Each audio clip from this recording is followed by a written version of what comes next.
Mr. Michael here. Well, you've heard what Mr. Moshood said concerning this particular document. He says police wireless messages cannot be found it says cannot be leaked, as a matter of fact. But what's your impression about what's going on about this particular document? Well, I think this particular document is a fault or a result of the lack of document security in the police force itself. Because wireless messages, just like he said, messages that sometimes usually are reduced to writing in paper, then they are transmitted. But apparently, it has a reference number. Yeah. It has a reference number, and it was signed by the Commander Mopol. And I think, of course, I'm very sure the police will be investigating this, how it actually leaked.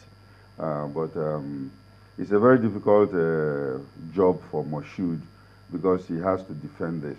Do you believe that this is real, though?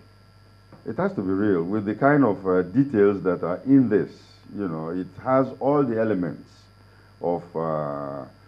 if anybody forged this document, the person must be an insider who knows all, because look at the people that were copied on the document.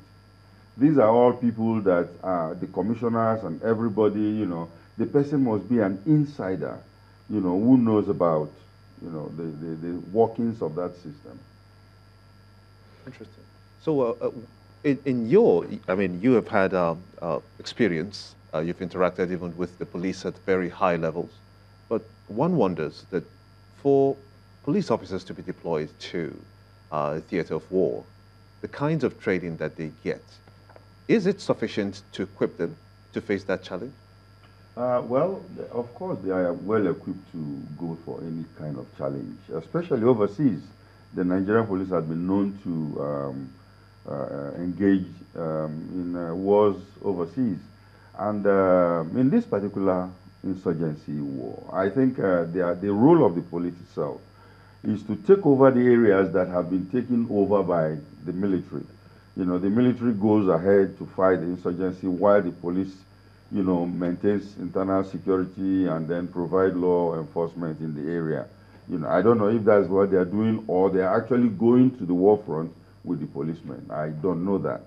But apparently their role is usually to take over so that we don't have a backlash of insurgents coming to retake, the areas that they have already taken. So would you say that the actions of the Nigerian police force to have that deployment made at this time, we understand that 2,000 of their personnel, including the mobile police unit as well as the bomb squad and then the sniffer dogs unit, were deployed to the northeast. 2,000 is the strong number that we have. Did they act late? Did they what? Did the Nigerian police force, did they act late? Because we had a situation where insurgency was contained to an appreciable level, and then we had a resurgence. We are talking about the 2,000 that were just sent there. Actually, the Northeast, I think Moshood can confirm this, the Northeast had more than 6,000 mobile policemen, deployed in the Northeast, in different Yobe, Katsina, all the way to Adamawa, Taraba, and all the rest. We have more than 6,000 mopols in that area, in that theater. So this particular ones, I think, was either to reinforce what is going on, because the insurgency had become very protracted, and I think there was need to reinforce. But what will give a police officer the weight, if you will, to not wanting to be deployed to the northeast? So much so that some of them will say, no, I cannot go there because I just fear that something terrible could happen. Of course, something terrible will happen in a military situation where, of course, you have, it's a normal thing during wars where even soldiers run away, they abscond, because it's a very dangerous thing. You might not come back. So the fear is there. But what motivates military people going into war is high morale. where they are being taken care of.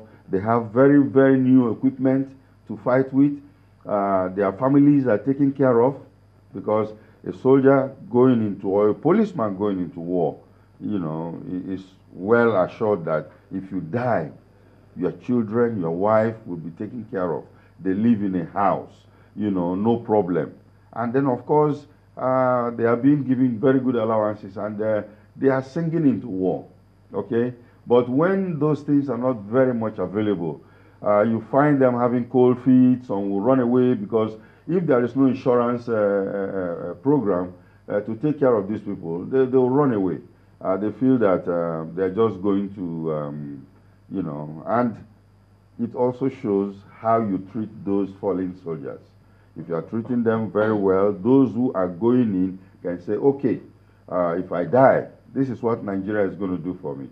You know, so these are the intricate details that have to be taken care of. Is that the genesis of this list?